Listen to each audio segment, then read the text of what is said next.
తెలంగాణ రాష్ట్రాన్ని కుదిపేసిన phone tapping కేసులో SIT విచారణ వేగవంతం చేసింది. ఈ కేసులో నిందితులుగా ఉన్న మాజీ ఐపీఎస్ ప్రభాకర్ రావు సిట్ ఎదుట లొంగిపోయారు. ఆయన శుక్రవారం ఉదయం జూబ్లీహిల్స్ పోలీస్ స్టేషన్ కు వెళ్లారు. సుప్రీంకోర్టు ఆదేశాల మేరకు ప్రభాకర్ రావు సిట్ ఎదుట లొంగిపోయారు.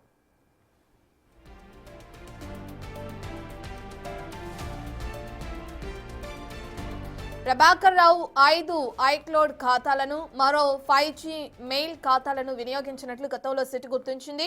వాటిల్లోని సమాచారాన్ని విశ్లేషించడంలో భాగంగా జీమెయిల్ ఖాతాల్లో 4 పాస్వర్డ్లను, ఐక్లౌడ్ ఖాతాల్లో 2 పాస్వర్డ్లను అప్పట్లో ప్రభాకర్ రావు నుంచి సేకరించింది. దీంతో FSLలో వాటి సమాచారాన్ని రిట్రీవ్ చేయడంతో పాటు గూగుల్, యాపిల్ కంపెనీల నుంచి సమాచారాన్ని సేకరించడంలో నిమగ్నమైంది. మరోవైపు ఒక జీమెయిల్ ఖాతా ప్రస్తుతం ఉపయోగించడం లేదని గుర్తించింది.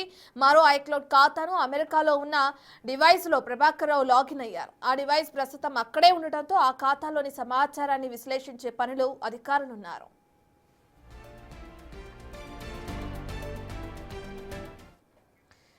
దీనికి సంబంధించిన పూర్తి డీటెయిల్స్ అందించడానికి మా ప్రతినిధి సుజాత లైవ్ లో జాయిన్ అవుతున్నారు. సుజాత, మనం చూస్తున్నాం సుప్రీంకోర్టు ఆదేశాల మేరకు అటు ప్రభాకర్ రావు సిట్ ఎదుట హాజరవటం చూస్తున్నాం. అయితే ఇప్పటికే కొన్ని పాస్వర్డ్ల సహాయంతో వాటిని రీట్రీవ్ చేసే పనిలో ఉన్నారు. మెయిల్స్ కానీ, ఐక్లౌడ్ కానీ, దానికి సంబంధించిన డీటెయిల్స్ ఏ విధంగా ఉన్నాయి అనుకోవచ్చు.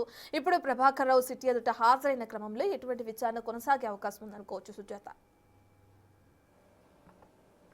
రత్న, ఫోన్ ట్యాపింగ్ కేసులో కీలక పరిణామం చోటు చేసుకుందనే చెప్పుకోవచ్చు. ఆ ఫోన్ ట్యాపింగ్ కేసులో ప్రధాన నిందితుడిగా ఉన్నటువంటి ప్రభాకర్ రావుని సిట్ అధికారులు కస్టడీకి తీసుకున్నారు. వారం రోజుల పాటు విచారిస్తారు. నిన్న విచారణలో భాగంగా ప్రభాకర్ రావుని గతంలో విచారించినప్పుడు ప్రధానంగా తను వాడినటువంటి ఐక్లౌడ్స్, అదేవిధంగా మెయిల్స్ ఏవైతే ఉన్నాయో వాటికి సంబంధించినటువంటి వివరాలన్నిటిని కూడా రాబట్టారు. ఈ నేపథ్యంలోనే ప్రభాకర్ రావుని గతంలో రాధాకృష్ణ కీలకంగా ఉన్నటువంటి ఈ కేసులో తన నుంచి సేకరించినటువంటి వివరాల ప్రకారం ప్రభాకర్ రావుని ప్రశ్నించినట్లుగా కూడా తెలుస్తుంది. అయితే నిన్న కేవలము మొదటి రోజు కావడంతో అటు కోర్టు ఆదేశాలు కూడా ఎక్కడ ప్రభాకర్ రావుని ఎలాంటి ఫిజికల్గా ఇబ్బంది పెట్టకుండా కేవలము ప్రశ్నల పరంగానే తనని ప్రశ్నించాలి అని చెప్పేసి కూడా అటు కోర్టు ఇచ్చినటువంటి ఆదేశాల ప్రకారమే తన విషయంలో చాలా జాగ్రత్తగా సిట్ కేవలము సమాచారాన్ని రాబట్టేందుకే విచారణ కూడా కొనసాగిస్తుంది. మొదటి రోజులో భాగంగా అసలు ఫోన్ ట్యాపింగ్ ఎవరు చేయమన్నారు, ఎక్కడ చేశారు, ఎందుకు ఉన్నటువంటి ఆదేశాలన్నింటినీ